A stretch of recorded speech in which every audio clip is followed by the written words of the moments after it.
और बोलता है इनको 18,000 रुपए दे दो। तीनों को भी कुछ मेहनत नहीं, कुछ पसीना नहीं निकालना, कुछ झाड़ के हमारे बौद्धों के बुद्ध विहार की लूट करते हैं। इस तरह से हमारे बौद्धों का बहुत बड़ा नुकसान महाबोधि विहार के वहां पर जो लेफ्ट साइड में भगवान बुद्ध के जो 2 पांव हैं जो पत्थर में बनाए हैं और पांव के ऊपर पूरा प्लेन भगवान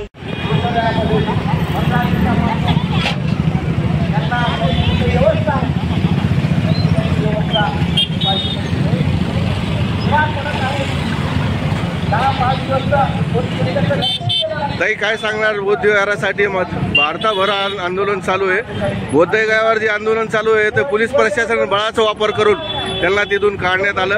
आता या आंदोलनाचा काय दिशा असणार आहे?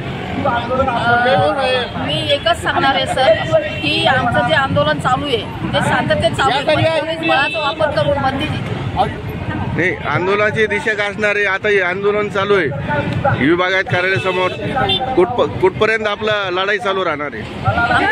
जोपर्यंत न्याय मिळत नाही तोपर्यंत आमचं आंदोलन चालू राहणार आहे। कारण बंदिजी लोकांना बळाचा वापर करून पोलीस मारहाण करते, हे प्रशासन जबरदस्ती करून बंदिजी लोकांना त्रास देते आणि बंदिजी लोकांना रात्री बेरात्री पोलीस मारतात आणि उठून देतात।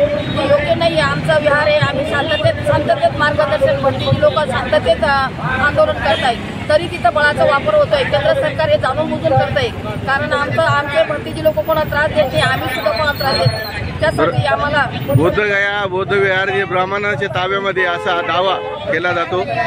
ब्राह्मणासोबत काही वाटाघाटी बातचीत चालू आहे का तुमची? नाही, ब्राह्मणासोबत काही वाटाघाटी नाही, काही वाद चालू नाही। आमचं विहार फक्त आम्हाला ताब्यात द्यावा हीच आमची आंदोलनाची दिशा आहे आणि अपेक्षा आहे। जे आंदोलन चालू आहे ते शांततेत चालू आहे आणि आंदोलन चालूच राहणार आहे जोपर्यंत विहार आमच्या ताब्यात येत नाही। काय सांगणार? आज महिला जास्ती संख्येने दिसतंय आंदोलनामध्ये, काय दिशा असणार आहे आंदोलनाची? कारण की बुद्ध विहार आमच्या ताब्यात यावं म्हणून आमच्या भिक्खू लोकांना त्रास होतोय।